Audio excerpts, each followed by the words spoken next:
Jeff and Jeremy in the Morning podcast brought to you commercial free by another podcast. You've subscribed to ours, now subscribe to theirs. It's the Slow County Real Estate Podcast with Hal Swayze. When you're done with this, go listen to something that will actually enrich your life. California DRE 011111911. 93.3 KZOZ FM, San Luis Obispo. You're listening to Jeff and Jeremy in the morning on 93.3 KZOZ.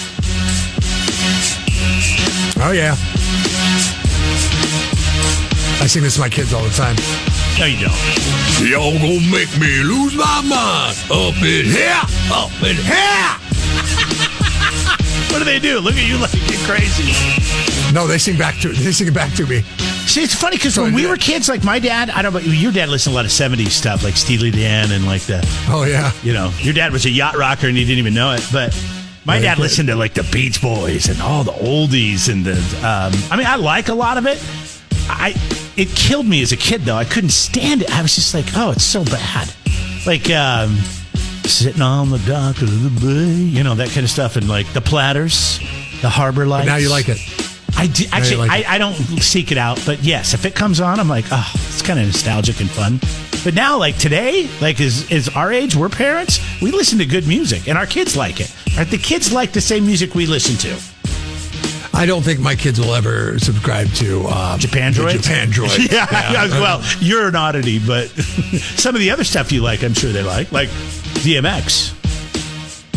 I don't like DMX. I just like to use it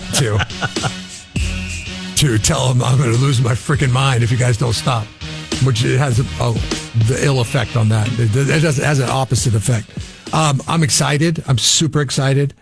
I don't know if this... So, like, the problem with the verification being bought on Twitter or X, as you like to call it, and I guess Elon Musk likes to call it X, too. It is his thing. Are you talking about the community notes standard that they're implementing and taking away I'm not talking about that. Or the whatever? It's the verification. The verification, you could buy the verification. It used to be... you got to pay like $8 or $10 or something, and then it gives you the blue something, and now you're verified. That thing. Okay, yeah. So when I'm on Twitter yesterday and I see this tweet from somebody who's got a blue check next to him, I'm like, hold on, maybe this is legit, because we don't pay for that. We don't want to pay for that, so we get spammed all the time on X. I don't even know what. I'm not even on it. You're on it. I don't have time for that. Gary Apgar. Sure. He is a. Well, I'll tell you what he is in a second. Let me tell you what the tweet said. NBC reports that Elon, Jeff Bezos, and Mark Zuckerberg will be seated together at the inauguration. Okay.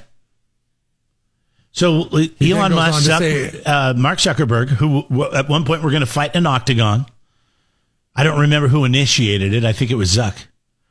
And I think Elon was like, yeah, I'll fight him. Yeah, he said he'd do the whale. He'd just lay on top of him because he's a small guy. Yeah, and he's a big dude. Gigantic man. Yeah, go ahead, dude.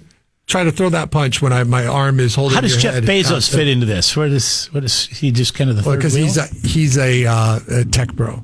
These guys are being referred to as tech bros now. Oh God, really? That's awesome. Yeah.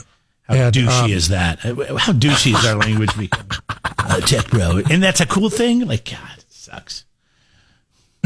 Then he says, this Gary Apgar, or at Apgar Gary, says, if this were a cage fight, Dark MAGA would rip the Bezos beta male and Zuck to shreds. So then that leads me to think, okay, there's a little bit of injection in there, and there's no link to this NBC report that's saying that Elon, Jeff, and Mark are going to be sitting next to each other. Okay. And then I'm like, okay, but this guy's got a blue check mark because I'm still operating in the old version of Twitter where if they get a blue check mark. Yeah, it must be true. He's got a blue check mark. He paid $8. They're verified. They're verified. So then I click on his profile. And he's trying I find that he's got 284 followers, which is less than what we have. I'm like, oh man. Well, that doesn't mean maybe he's building it, you know. What do his other posts talk about? That would be the telltale for me. He's a conservative cartoonist. So, one of them is another big win for President Trump, and he screen capped the news yesterday that Israel and Hamas reached a ceasefire deal, ending a 15-month Gaza war. You told me about that yesterday during the show. I was like, whoa, that's pretty awesome. Also, the fact that RFK Jr. and President Trump got a big win yesterday because the FDA banned red number 3 as being used in beverages, candy, and other foods. California's like, hey, we did that a while back. So those are some of his other tweets. I thought the blue check mark meant it was a done deal. Jeff, I just found this story. It's 21 hours old by Jake Traylor and David Ingram. Elon Musk, Jeff Bezos, and Mark Zuckerberg will attend President-elect Donald Trump's inauguration Monday, according to officials involved with planning of the event. They have a prominent spot at the ceremony, seated together on the platform with other notable guests, including Trump's cabinet and nominees. Okay. I'm following Gary Apgar then. There you got the follow. You got the follow. Musk said on X that he was honored to have such an appointment and spot in the inauguration, and that is NBC News. And this story is 21 hours old. Am I trusting NBC News now? Is that what I'm saying? I don't trust NBC News as far as I can throw them. But, in this situation, it depends on what the news is. This one, I would say they're probably spot on. So all I did was a simple Google. And ABC News is now running this as 3 hours ago, breaking news. Top tech executives Elon Musk, Mark Zuckerberg, and Jeff Bezos scheduled to join President Donald Trump. And they will all be sitting together at the inauguration. Wow. In the front row. Okay. All right. So I was a bit clairvoyant in my wishes yesterday. They won't be fighting though. I hope Trump looks right at Biden as they're standing up there together. He goes, "See this, buddy? See this row right here? This is what's going to make America. This is what's going to fix what you did." Oh God, I don't know. Go ahead, listen. They got designs of taking over the world too. So let's not give them all. I'm not ready to let them off the hook just because they gave the incoming president $1 million for a good seat at the. No. He plays to that in his cabinet because it's all going to be there. And I don't know. No, there will be no smack talking.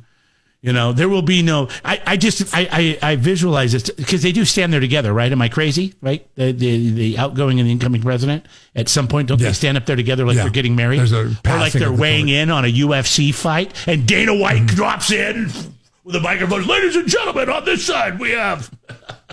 That's what I'm holding out hope for. I'm not holding out hope now though, because they'll be civil. I have never in my life watched an inauguration. I've seen it on the news. I've seen it post, and you know what I mean? But I've never watched it live. I know I'm going to have to check this one out. I don't know what time it is. We all have the day off. Oh, is it Monday? Luther King. I'm going to be, you big plans? Well, I mean, if it's in the morning, I can watch it. I got to get a buddy who's coming to visit back to the airport. So yeah, it'll be in the morning here. It'll be in the morning. On our 8, 9 o'clock? Okay, we can watch it then. I want to watch it. I'm going to line up a big cigar, a Camacho. Look at this. I got a special cigar. This is great because the guy that you're taking to the airport, I know, he's kind of a mutual friend. Huge liberal. So make sure you light up that cigar right there. Oh, yeah. Hey.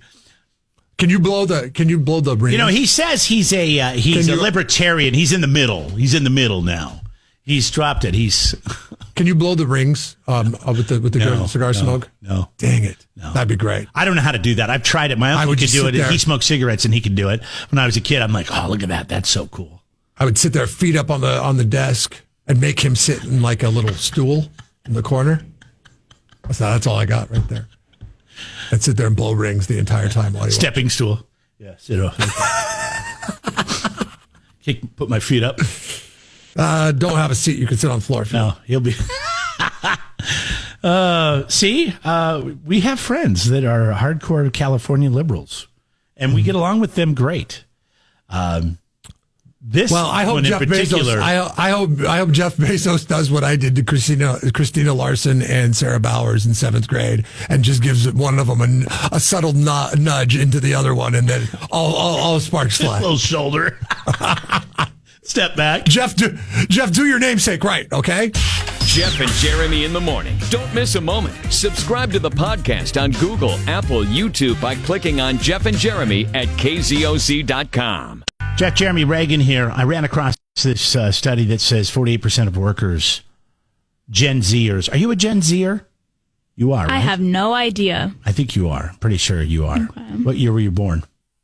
2001. All right. Gen Zers would rather text somebody that they're sitting next to than talk to them. What? You are Gen Zer. Somebody born in 2001 is considered part of Generation Z. Huh.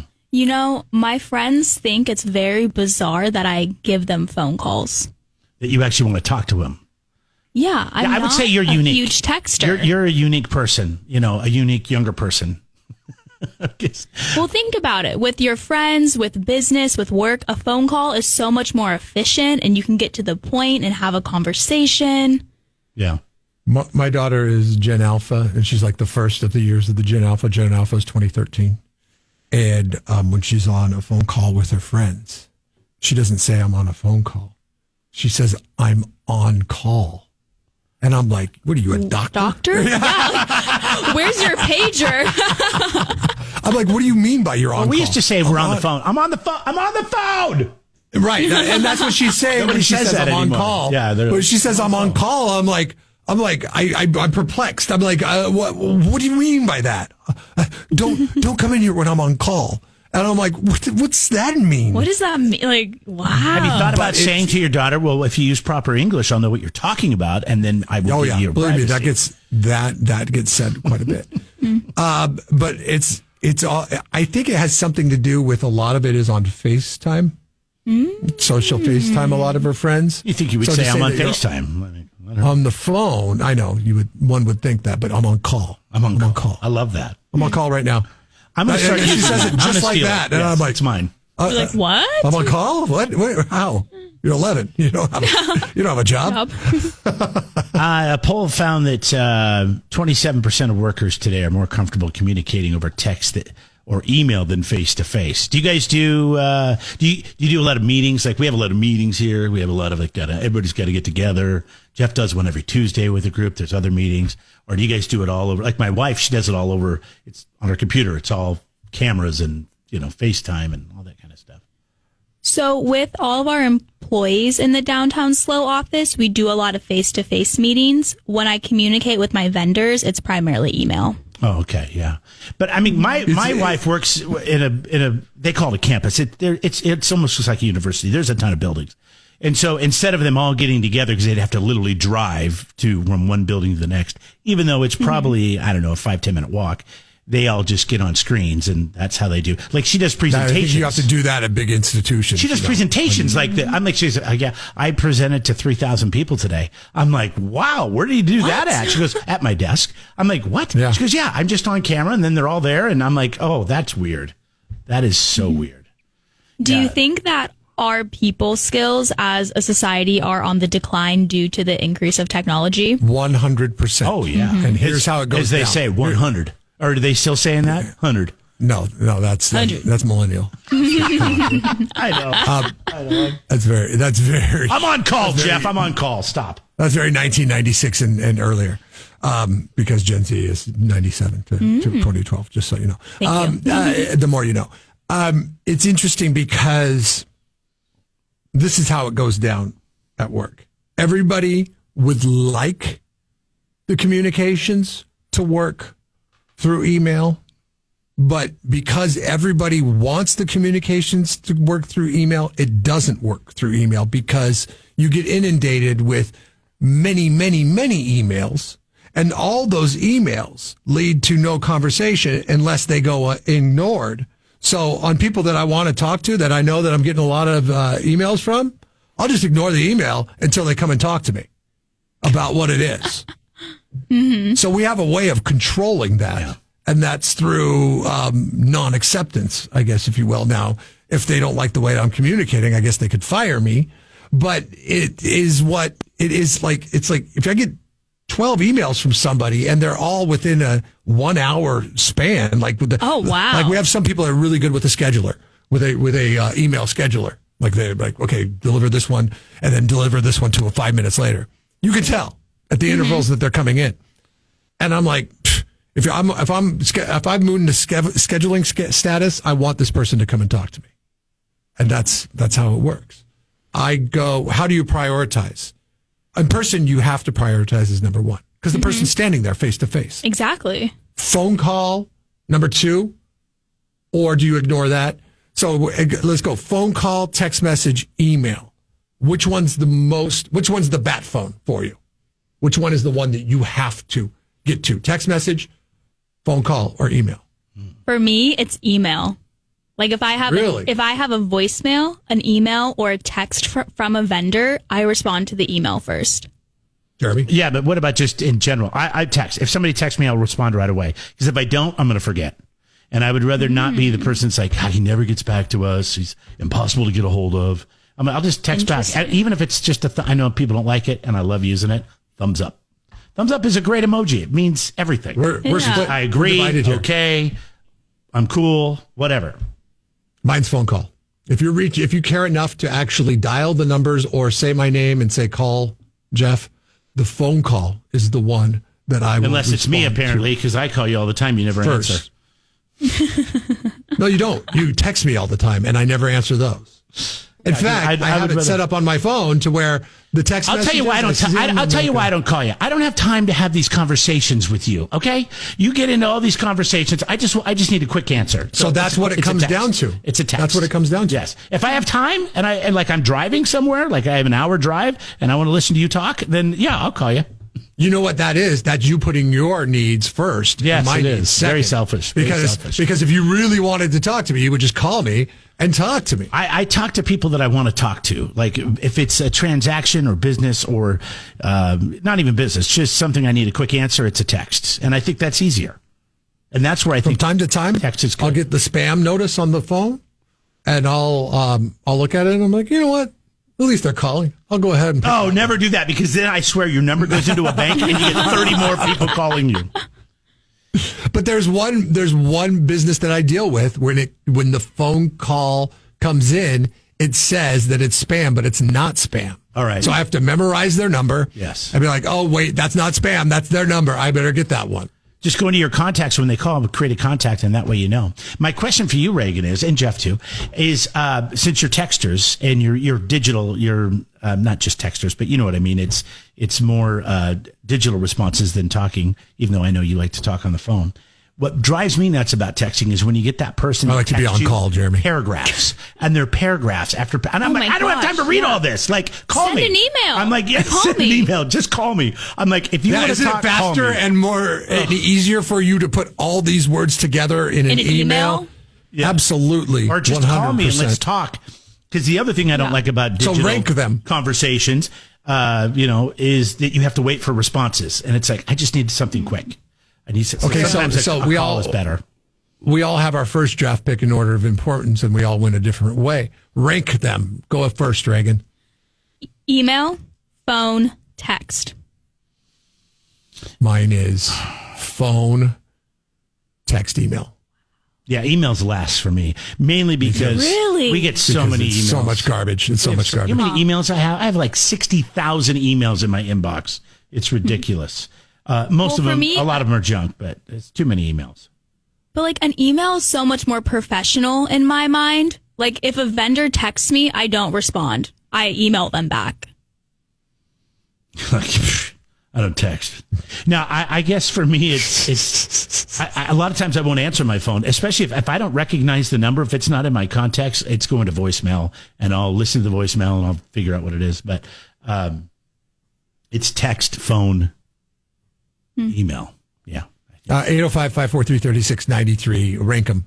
Just let us know which one's most important. Phone call, in-person phone call, email, or text, and rank them 1, 2, 3, or just put them in the order that you want to. And the fresh fruits. When we come back, we'll talk about what's going on tonight at Farmers Market with Reagan. Downtown Slow, downtownslow.com.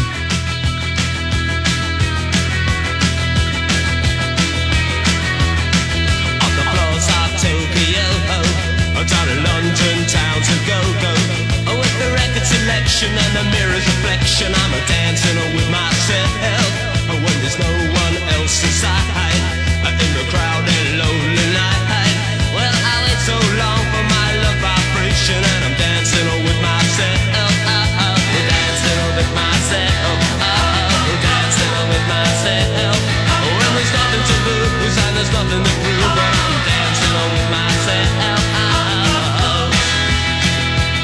If I looked all over the world, and there's every type of girl, but your empty eyes seem to pass me by, leave me dancing with myself.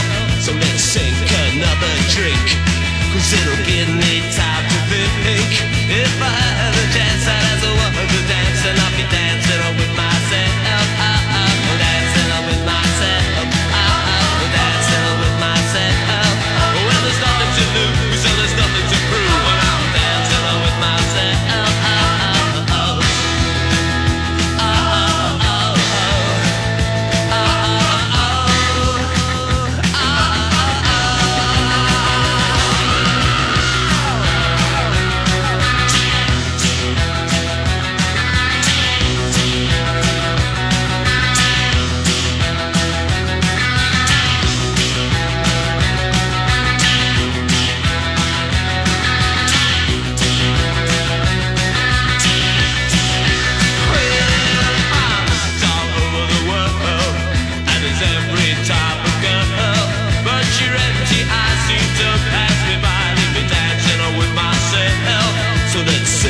Another drink, 'cause it'll give me time to think.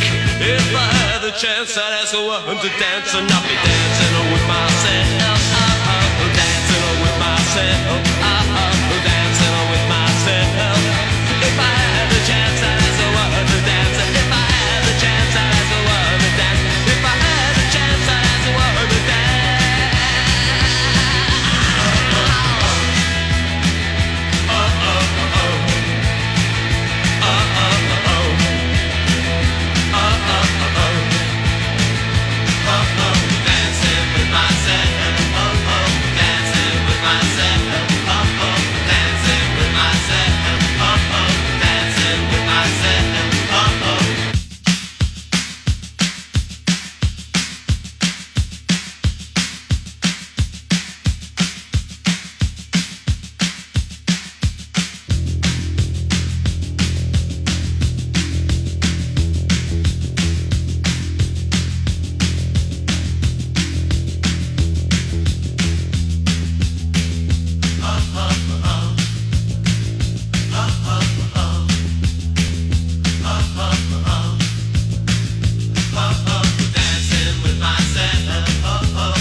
Chance I'd ask a woman to dance, and I'll be dancing with myself.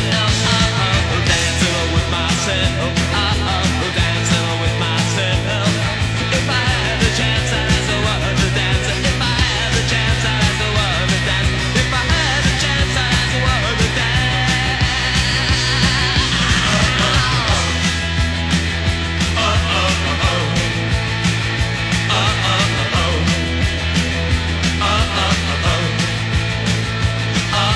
Dancing with myself.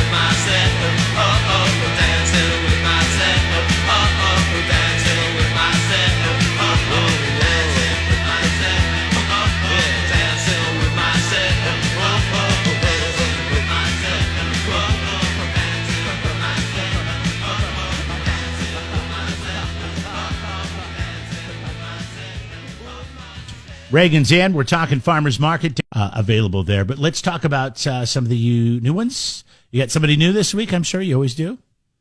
You know what? We have new vendors at our market every week, but I want to pay tribute to some of our veteran weekly vendors this morning. JoJo's Candles is at our market every week, husband-wife team, and they just came out with a new scented candle, Cinnamon Bun. That's good. That's a good smell. That's a great smell. So now you don't need to cook to get the smell. You just light the candle. My wife buys scented soaps for the holidays. Okay. I forget what's that. I think it's Myers Cleaning or something like that. Myers soap. And so she buys, and my God, the gingerbread one, they did not. It just doesn't. It didn't. As my kids would like to say, it didn't hit. It didn't hit. It didn't hit. It's got no rizz. It's like I go and pump it, and I like gingerbread. I love gingerbread cookies are like my favorite cookie. And I'm like, all right, this just smells good. And I start washing my hands, smell like dirt. Oh my God. Like sour dirt. And I was like, ooh. Like, what's going on here? We never talked about this. Wash my hands. But, decorating the house for Christmas this year, we run across it's one of those scent things you plug in the wall. It's got the little glass, the little thing that goes in and plug it in. Maybe it's a plug it in. And it's cinnamon, right? Oh. So I'm like, I want to get a couple more of these. And we had a couple of cinnamon candles. I like burning candles. They're in glass, big candles in these big glass cauldron things. And that was great. But everywhere I went, I couldn't find any cinnamon. Went to Walmart. I went to Bed and Bath, Bath and Body Works. Bath and Body Works. Everything is cinnamon apple. Cinnamon apple pie. Cinnamon apple this. I'm like, okay, so I get it, but I don't want that. I just want cinnamon. It's Christmas. Cinnamon. Yeah. Couldn't find it anywhere. No. I bet you could find it at JoJo's Candles. They have just the cinnamon roll. Or I wish cinnamon roll. I don't know. You got to go find out tonight at the market. I mean, I don't know what a cinnamon bun smells like. Maybe a little vanilla and cinnamon. That would be okay. And I like apples and I like cinnamon, but that was not my thing. So, JoJo's. And so these are all handmade candles? Yes, handmade soy wax scented candles. This reminds me of Jan from The Office. She was but Jan wouldn't hand pour them in Los Osos, Jeremy. I mean, that's the difference maker right there. Okay, Jan. No, she was in Pennsylvania, condo, Pittsburgh, right? Yeah, in Scranton. She's doing it in a condo in Scranton, and it's not even her condo; it's Michael Scott's. This is done in Los Osos. And then who's doing the guacamole down there tonight? Fresh guacamole. So Viva Mexico Foods, guacamole, chips, salsa. Pick some up and snack on it when you walk the market. Yeah. Sunset Honda's going to be down there, showcasing some vehicles? Yeah, Sunset Honda is one of our sponsors. We absolutely love them, and they will be at Garden Street tonight. Okay. Recently purchased a car from them, and my favorite thing to do at Sunset Honda is look at the old Civic and the old motorcycles that they have. It's like a car show in the showroom there. Yeah. It's fun. That's awesome. Honda's really done like some really cool things with some of their new vehicles. Like they've redesigned the CRV, or I don't know if it was one of those little SUV things. And I'm like, oh man, that's pretty cool looking now. I mean, I don't know. No, I think it's cool. I want the Civic. I want the brown Civic from 1974. The one that smells like an old lawnmower when you start it. Lots of live music going to be down there. Truck and Tunes, I saw on the website. They've a staple forever. But you know what I wanted to ask you about was what's going on with the Mission Plaza. There's some construction going to be happening. There's a little renovation. There's a new bathroom. And then is there like shops going in or? Yeah, so renovation is starting here soon, and they're going to have a little coffee cafe kiosk installed as well. Is it going to be Starbucks? Yeah. You know what? We are unsure who is going into the kiosk. It can be Starbucks. It can be. It probably will be. No. Hard no. Too many Starbucks in this town. I don't think Downtown Slow has say in what goes in there, but we will advocate for no Starbucks. I promise. Start lobbying now. Oh my God. We want to see like Black Horse or Scout or like a local downtown business have a secondary location in the plaza. Anything. Folgers. I don't care. There's no more Starbucks. Yeah, Folgers. I'll go Folgers. I don't care. Just as long as it's not a Starbucks. You know, what's really good is Tully's. And now you can only get it in K-Cups because Keurig bought Tully's. It was a company based out of Seattle. It was like the Starbucks little brother, stepbrother, or something like that. It was like, it was really good, but it wasn't Did a like good job blown up. competing It wasn't as against Starbucks in Seattle. They did a good job there. And then they got bought by Patrick Dempsey from Grey's Anatomy. You might know who he is. No way. McDreamy. Uh-huh. And he apparently sold it off to Keurig. And they still make a great Hawaiian blend, but you can only get it in K-Cups. But anyways, that's my rant today. Thank you, Great to Dr. see you. McDreamy. Thank you. Good job. Yeah, you bastard. Not only did you screw up the thing with Cindy Mancini, but you screwed up Tully's too. Jeff and Jeremy in the morning. Jeff and Jeremy in the Morning podcast brought to you commercial free by another podcast. You've subscribed to ours, now subscribe to theirs. It's the Slow County Real Estate Podcast with Hal Swayze. When you're done with this, go listen to something that will actually enrich your life. California DRE 011111911.